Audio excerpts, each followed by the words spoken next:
Hola, soy Rose510 y el invitado es los Chromaxo Zero Gamer Zero Pro. Hola, soy los Chromaxo Zero Gamer Zero Pro y les voy a contar la historia de el experimento ruso del sueño.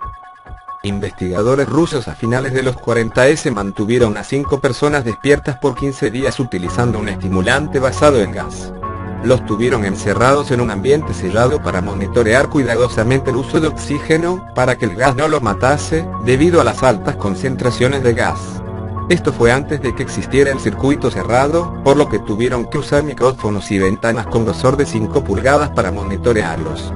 El cuarto estaba lleno de libros, cobijas para dormir, pero ninguna cama, agua corriente, baño y la suficiente cantidad de comida para que los 5 sobrevivieran por un mes.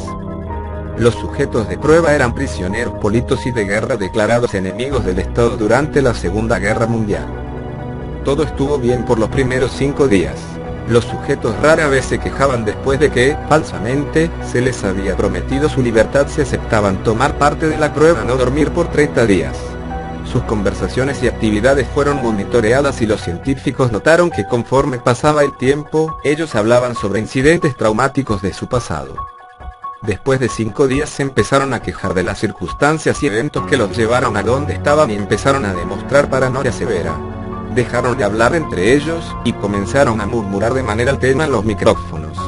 De manera extraña, todos parecían creer que podían ganar la confianza de sus captores si traicionaban a sus camaradas.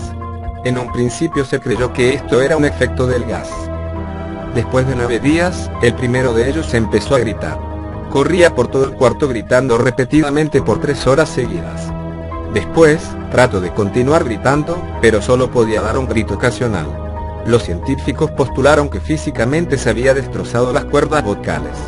La parte más sorprendente de este comportamiento fue cómo sus compañeros reaccionaron a esto. O mejor dicho, cómo no reaccionaron y continuaban murmurando en los micrófonos hasta que el segundo de los prisioneros comenzó a gritar.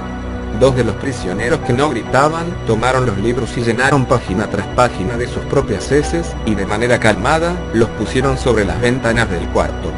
Los gritos cesaron de repente, al igual que los murmullos de los micrófonos. Pasaron otros 3 días. Los investigadores checaban los micrófonos constantemente para asegurarse de que trabajaban, porque creían que era imposible no escuchar sonidos con 5 personas dentro. El consumo de oxígeno indicaba que los 5 debían seguir vivos. De hecho, el consumo de oxígeno era el necesario para 5 personas que hacían ejercicio extenuante.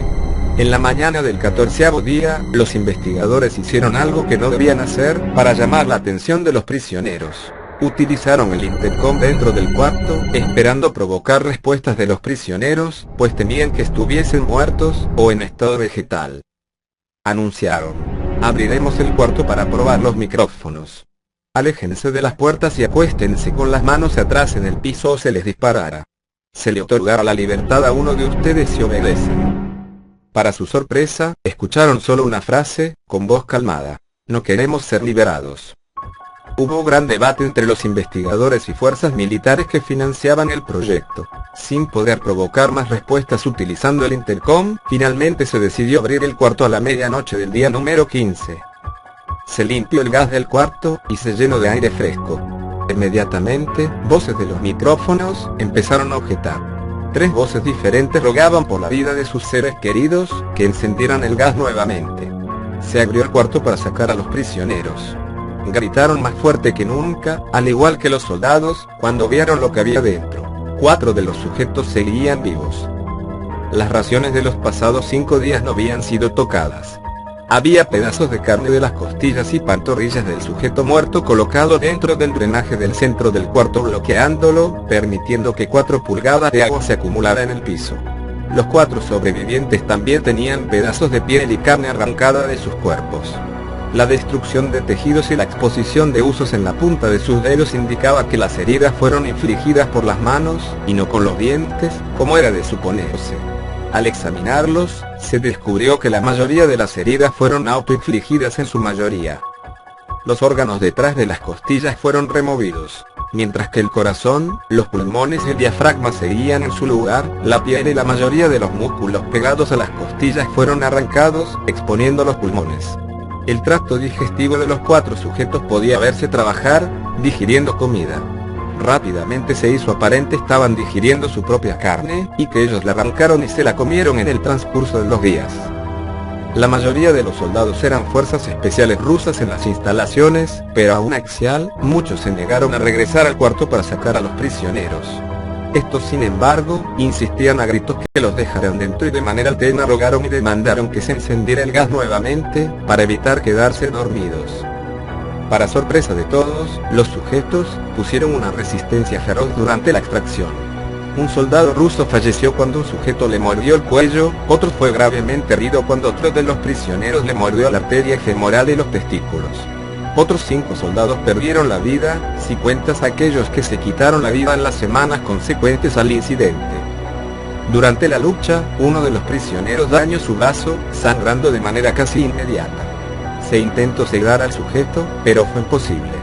Se le inyectó más de 10 veces de la dosis humana de morfina, y aún Axial luchó como un animal rodeado, rompiendo las costillas y un brazo de un doctor. Se veía latir su corazón al máximo por 2 minutos completos, mientras se desangraba, y continuó gritando por más de 3 minutos, atacando a quien se le acercara, repitiendo la palabra más una y otra vez, cada vez más débil, hasta que cayó al silencio. Los otros 3 sobrevivientes fueron inmovilizados fuertemente y llevados a instalaciones médicas. 2 de ellos, con cuerdas vocales intactas, demandaban continuamente más gas para permanecer despiertos. El más herido de los 3, fue llevado al único cuarto de cirugía que había en las instalaciones. En el proceso de su preparación para colocar nuevamente sus órganos en su lugar, se notó que el sujeto era totalmente inmune a los sedantes. Peleó furiosamente cuando el gas anestésico se le estaba colocando.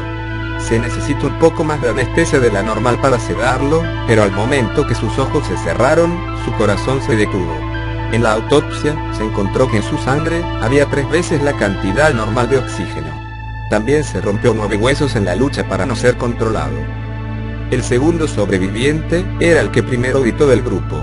Con sus cuerdas vocales destruidas, él no pudo objetar la cirugía, y solo reaccionaba agitando violentamente la cabeza en desacuerdo cuando se le administraba el gas anestésico. Afirmó violentamente con la cabeza cuando alguien sugirió en hacer la cirugía sin anestesia, y no reaccionó durante la misma, que duró 6 horas, en la cual se intentó reemplazar sus órganos abdominales y cubrirlo con lo que quedaba de su piel. El cirujano afirmó que era médicamente que el sujeto siguiera con vida. Una enfermera aterrada que ayudó en la cirugía, comentó que la boca del paciente formaba una sonrisa cada vez que sus ojos se encontraban. Cuando la cirugía terminó, el sujeto miró al cirujano y empezó a hacer sonidos fuertemente, como tratando de hablar. Asumiendo que esto era de gran importancia, el cirujano le entregó un papel y una pluma, para que el paciente pudiera comunicarse. Sigue cortando, escribió y se le hizo la misma cirugía sin anestesia a los otros 2 sujetos. Se les tuvo que inyectar un paralítico, pues ellos reían constantemente, y le era imposible realizar la operación axial al cirujano. Una vez paralizados, solo podían interactuar con sus ojos. En el momento en que pudieron hablar nuevamente, exigieron una vez más el gas estimulante. Los investigadores trataron de averiguar por qué se lastimaron de esa forma axial mismos, y por qué querían el gas nuevamente. La única respuesta fue: debo permanecer despierto. Se reforzaron a los 3 sujetos y los devolvieron al cuarto, para esperar de su destino. Los investigadores, enfrentando la furia de sus benefactores militares, por haber fallado las metas del proyecto, consideraron dar eutanasia a los prisioneros. El comandante, un ex KGB, vio potencial en el proyecto, y en su lugar decidió ver qué pasaría si ponían el gas nuevamente. Los científicos se negaron rotundamente, pero al final, tuvieron que aceptar. En preparación para ser sellado nuevamente en el cuarto, los prisioneros fueron conectados a un monitor ED. Para sorpresa de todos, los 3 dejaron de pelear en el momento que se dieron cuenta que los regresarían al gas. En este momento, era obvio que los 3 estaban haciendo un gran esfuerzo por mantenerse despiertos. Uno de los prisioneros estaba murmurando una canción. El sujeto mudo peleaba con sus ataduras de piel, como si tratara de enfocarse con algo. El último sujeto mantenía su cabeza en la almohada y parpadeaba rápidamente. Siendo este el primero al que se le puso leer, la mayoría de los investigadores monitoreaban sus ondas cerebrales con sorpresa. Eran normales la mayor parte del tiempo, algunas veces aparecía una línea recta de manera inexplicable. Parecía que repetidamente sufrían de muerte cerebral. Mientras analizaban los datos, una enfermera notó que los ojos del sujeto se cerraron. Sus ondas cerebrales cambiaron inmediatamente por las de sueño profundo, luego se pusieron rectas, y de manera simultánea, su corazón se detuvo. El único sujeto que quedaba que podía hablar comenzó a gritar para que lo encerraran en ese momento. Sus ondas cerebrales mostraban las líneas rectas del sujeto que acababa de morir por quedarse dormido. El comandante dio la orden de sellar el cuarto con los 2 prisioneros dentro, junto con 3 de los científicos. Uno de los 3, inmediatamente tomó un arma y abrió fuego contra el comandante, matándolo de un tiro entre los ojos. Después apuntó al prisionero mudo, y le voló el cerebro.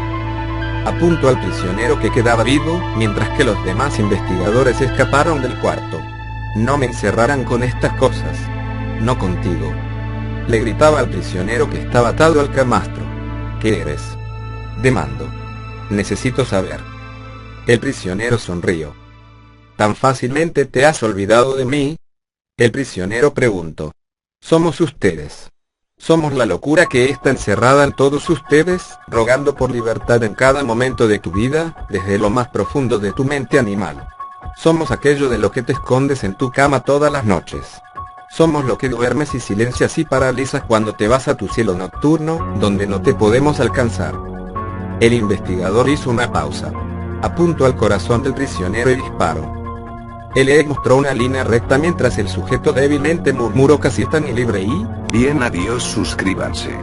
Me estoy atrasando en mis vídeos porque siempre digo, estudiar es desconfiar de la inteligencia de tu compañero de al lado. Y creo que sí debí desconfiar.